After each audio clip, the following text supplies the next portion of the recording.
Elle me fait les retours par mail. Je me mets sur ça pour travailler encore. Je travaille, j'apporte les modifs, je renvoie encore. Et silence radio. Comme le même schéma en fait, silence radio. Je relance 1 semaine, 2 semaines, 3 semaines, silence radio, silence radio, silence radio, silence radio. Ça a fait environ 1 mois, 1 semaine. Je rappelle mon ami des États-Unis, est-ce que tu as cette nouvelle? Il dit que oui, bien sûr. Déjà, elle met des statuts chaque jour, mais moi, je ne parviens plus à voir ces statuts. Donc, ça veut dire, tu l'écris, elle est en ligne, elle est connectée. Blocage, donc elle t'a bloqué les gens sur ses statuts. Mais la personne qui nous a mis en contact me fait des captures des statuts qu'elle a mis il y a 1 heure de temps, il y a 2 heures de temps. Et elle chargeait, elle remplissait ses statuts. Et imaginez ce qu'il y avait sur ces statuts. Coming soon, la nouvelle marque Dallas va chauffer, vu qu'apparemment elle est à Dallas. Dallas va chauffer avec nos nouveaux produits qui arrivent. En réalité, ce qu'elle a fait, c'est quoi? Elle a pris le deuxième modèle que j'ai réalisé en JPG. Elle est allée voir qu'elle imprimait là-bas aux États-Unis. Ils ont imprimé le JPG, ils ont découpé, ils ont collé sur la boîte. Or, je leur ai renvoyé toutes ces captures d'écran qu'on m'a envoyées. Qu'est-ce qui se passe? C'est là maintenant qu'elle m'explique que, en fait, pendant qu'on tentait de travailler, son bébé était malade. Déjà, abonne-toi d'abord parce que c'est ça qui va faire calmer mes nerfs maintenant. Abonne-toi directement à notre chaîne parce que c'est ça qui va faire diminuer ma tension. En fait, je viens encore de subir une arnaque. C'est bête ce que je suis en train de dire, mais en quelque sorte, ça fait peut-être 1 an et demi déjà, je n'avais plus subi une arnaque dans notre domaine qu'on connaît. Mais je viens encore de subir une arnaque. Mais ça me fait d'une part encore rire parce que ouais, je suis le mec là qui essaye de donner mon expérience avec les gars en ligne. Mais en réalité, ça me fait vraiment comprendre qu'il y a des choses qu'on ne peut pas éviter. Tu vois un peu, on peut prendre toutes les précautions, mais si je viens vers toi pour t'arnaquer, je vais t'arnaquer. Même si tu prends peu importe les précautions, je vais toujours soit te faire perdre en temps, soit te faire perdre en argent. Quand quelqu'un a déjà une intention de t'arnaquer, il peut réussir à 70% à t'arnaquer. C'est ce que je retiens dans la leçon. En fait. Là, je parle d'une connaissance avec qui on a fait l'école primaire. Aujourd'hui, il est aux États-Unis. Et voilà, on causait, il apprécie bien ce que nous faisons en fait. Tout ce qu'on fait ici au Cameroun et autres. Et de bonne foi qu'il est, il m'a mis en contact avec un de ses amis. Donc, maintenant, son ami là m'a mis en contact avec sa copine. Donc, en fait, vous voyez là où la chaîne commence. Je vais donner le contexte. Ça veut dire que celui qui me met en contact avec quelqu'un, c'est une connaissance aux États-Unis. Maintenant, la personne avec qui on me met en connaissance me met maintenant en contact avec sa copine. Et sa copine veut lancer une marque de jus de fruits dans des petits bols là, comme de façon de smoothie. Tu vois un peu les smoothies. Et voilà, il fallait qu'on conçoive des packaging et des maquettes. Vous voyez un peu. Là, je me suis mis sur le projet et on ne s'est jamais vu, on ne se connaît pas. Et quand tu rencontres une nouvelle personne comme ça, très bonne moralement, la personne te parle très bien, tu comprends que la personne est constituée moralement, déjà que la personne étudie aux États-Unis. Donc, tu vas comprendre que oui, un étudiant, il se bat en fait, il va gagner quoi en faisant du sale. Bon, ça n'est même pas passé dans ma tête. Parce que ça ne passe jamais dans nos têtes quand on commence, tu vois un peu. Avant qu'on ne soit arnaqué, ça ne passe pas trop dans nos têtes, en fonction du type de client aussi. Très, très ouverte. Ouais. Bon, tu appelles, oui, je suis en route là, je suis dans le métro, s'il te plaît, patiente un peu, j'arrive, je t'appelle. Oui, vraiment, j'aimerais que tout était free en fait. Mais lorsque on a fait tout ce qui est dévié sur le projet, sans me voir, sans me connaître, elle a envoyé 70% de l'argent. Tu vois un peu. Sans me voir, sans me connaître, elle m'envoie 70% de l'argent. Je comprends déjà que non. Ce sont des personnes honnêtes. On commence quand? Est-ce que tu as besoin d'un acompte pour travailler, hein? Dis-moi parce que j'aimerais qu'on lance vite. 70%. Je reçois les sous. Je dis que wow, maintenant la charge est sur moi. Le voilà qui va, parce qu'elle a donné une référence d'emballage selon les produits qu'on consomme ici. Le voilà qui va dans un supermarché, il achète une marque de yaourt. Je rentre à la maison, j'essaie de prendre les dimensions sur le yaourt là et autres. Je me mets à concevoir le projet. Quand je conçois et j'ai envoyé en quelque sorte les JPG, donc tu envoies les présentations et autres, elle kiffe parfaitement. Mais ce que je sais, c'est que c'est difficile d'envoyer le JPG à quelqu'un qui est en Europe et il l'exploite. Donc en réalité, quand le projet est sérieux comme ça, si tu te mets en quoi, dis non, paye-moi d'abord avant que je t'envoie tout, non. Tu dois toujours envoyer la présentation de ton projet, parfois en JPG. La personne valide et la personne paye le reste, tu l'envoies le reste sur mail, par mail. Donc c'est normal parce qu'en réalité, elle ne peut pas exploiter le JPG. Et me voilà qui est fait, j'ai envoyé. Quand j'explique mes histoires et mes expériences ici, j'ai des gens qui commentent en bas là que ouais, c'est du storytelling. En fait, je rencontre des personnes chaque jour et plusieurs des expériences que je partage avec vous. Donc, Si tu vois en ça du storytelling, c'est comme tu veux. Mais en réalité, ce sont des expériences que je partage pour te permettre de comprendre comment ça se passe dans le game et pouvoir aussi se mettre dans une gamme on appelle ça quoi? Tu dois faire attention à tout ce qui tourne autour de toi en fait. Donc en réalité, me voilà qui envoie le travail, elle dit wow, elle valide, tu vois. Tu sais, on valide toujours. Le client, c'est même toujours mieux. C'est toujours mieux de valider d'abord le projet. Ça permet au client d'apprécier ton travail avant maintenant de te donner ses impressions et ses incompréhensions. Mais il y a des clients que lorsque tu envoies le travail, sans même d'abord valider et accepter ton travail, la personne commence à dire bon, ça me plaît pas trop, non. En fait, elle valide le travail, maintenant elle donne ses impressions. Celui avec qui j'ai fait le premier, qui est aux États-Unis, m'appelle, dit que mais elle est fière tellement, elle est heureuse, comment son projet est bien et autres.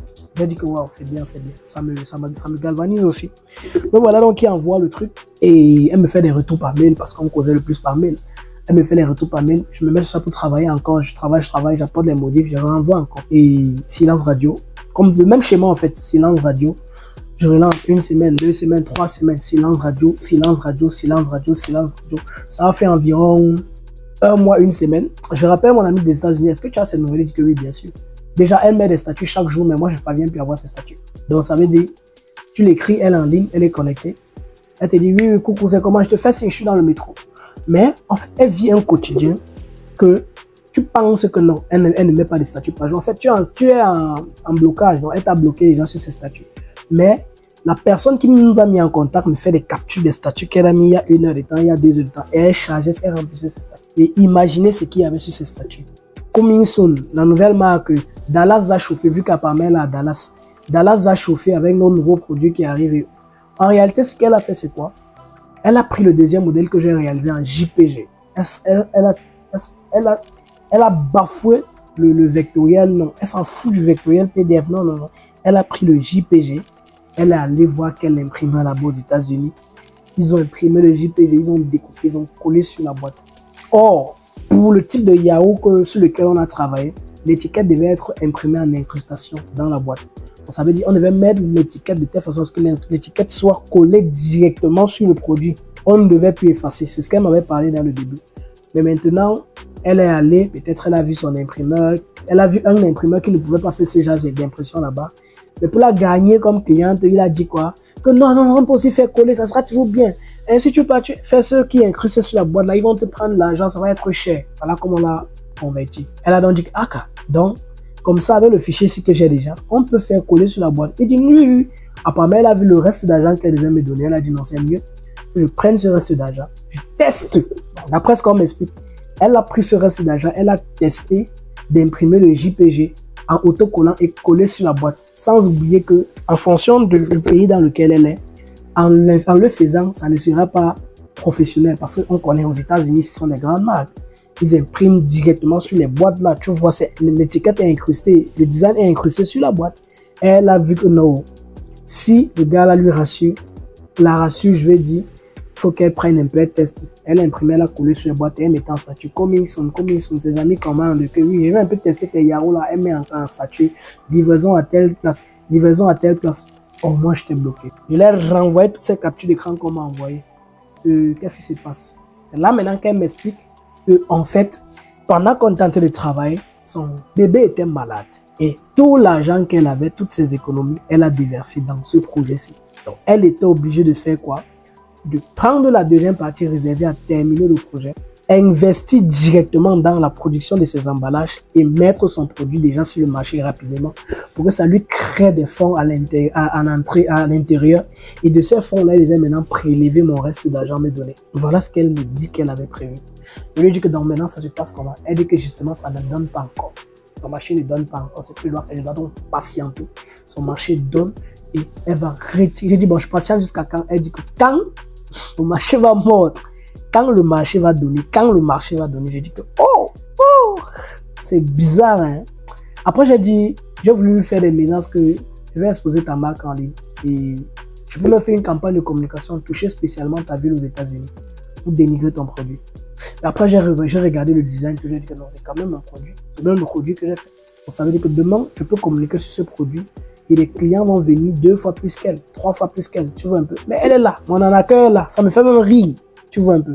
Mais en fait, en disant que c'est une arnaque, en fait, c'est une mauvaise attitude de ma collaboratrice vis-à-vis de moi qui suis le prestataire de service. En réalité, s'il faut nommer ça, on va nommer ça comment? C'est une forme d'arnaque. C'est une forme d'arnaque. Donc, quand vous travaillez avec des personnes, tout le monde qui vient vers vous, parfois quand il est de bonne foi, il peut avoir un paramètre qui fait en sorte que sa foi change. Et j'ai l'impression que la foi d'un client est basée sur ses paramètres intérieurs, intrinsèques. Ça veut dire quoi? Il peut venir avec un bon comportement. Une autre personne détourne. Ouais, j'ai quelqu'un, pourquoi tu as payé le gars là cher? Mais peut-être on a des gens ici qui font ça moins cher. Elle se rend compte que, mais dans les 70% que je lui ai donné là, c'est cher comme ça, alors que j'ai encore le reste d'argent à lui donner. En tout cas, mieux je ne le paye plus. Elle reste comme ça dans son coin. Tu proposes le travail, elle prend le travail que tu as proposé.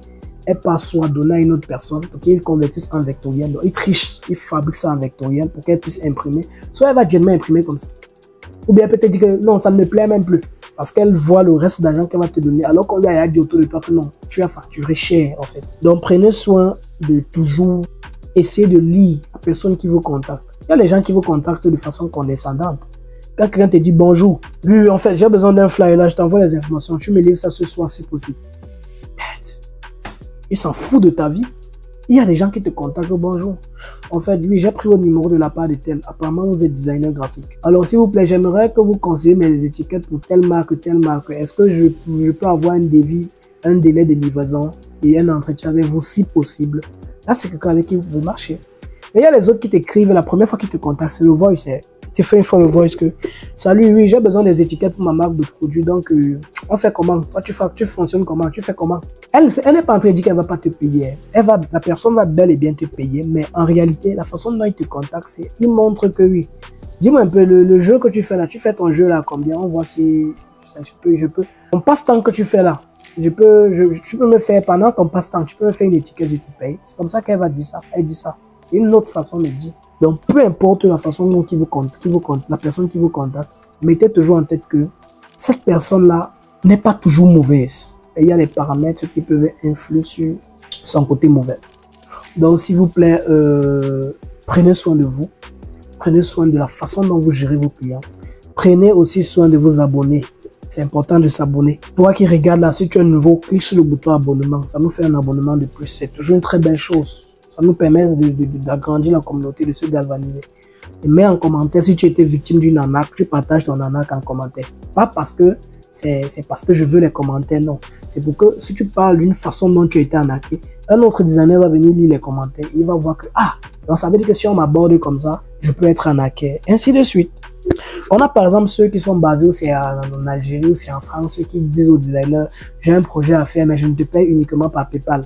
Je vais uniquement te payer par PayPal. Tout ça, c'est un système d'arnaque qu'on a lancé dans la communauté des créatifs il y a quelques années. Si ton frère designer ne te dit pas que c'est l'arnaque, tu vas faire un travail, tu vas livrer, tu vas recevoir jamais le paiement dans PayPal. Tu ne vas jamais être payé. Donc, c'est en nous qui avons déjà vécu ces expériences de lancer l'alerte. À tes collègues aussi de même, qui doivent lancer l'alerte. Si tu as été victime d'une arnaque, tu peux mettre en commentaire la façon dont ça s'est passé et autres pour que tout le monde puisse prendre connaissance et gagner en expérience de ce côté. Donc en réalité, ça me fait rire. J'ai les produits dans ma machine. Je vais communiquer dessus, bien sûr. Je vais communiquer, oui, j'ai conçu pour ce produit pour une entreprise comme ça à Dallas et autres, mais je ne vais pas forcément dire que c'est l'entreprise, c'est la personne. Je ne vais pas indexer, non. Je vais communiquer juste sur mon travail, sur mon produit. Parce que je sais que la clé de tout, c'est la communication. Ça va nous faire apporter des clients. Que de saboter son produit, non. C'est le travail que j'ai fait. Et je ne suis pas le genre de personne que si tu viens de prendre 10 000 aujourd'hui, tu pars avec. Je vais prendre 10 jours à courir derrière toi, non. Je te demande 1-2 jours, dans mes 10 000. Quand tu ne me donnes pas, je passe à autre chose. Je prends toute cette énergie-là pour gagner d'autres travaux, tout en prenant leçon de ce que j'ai vécu avec toi. Je prends ce que j'ai vécu avec toi là, je me sers de leçons pour pouvoir mieux me galvaniser à trouver d'autres marchés.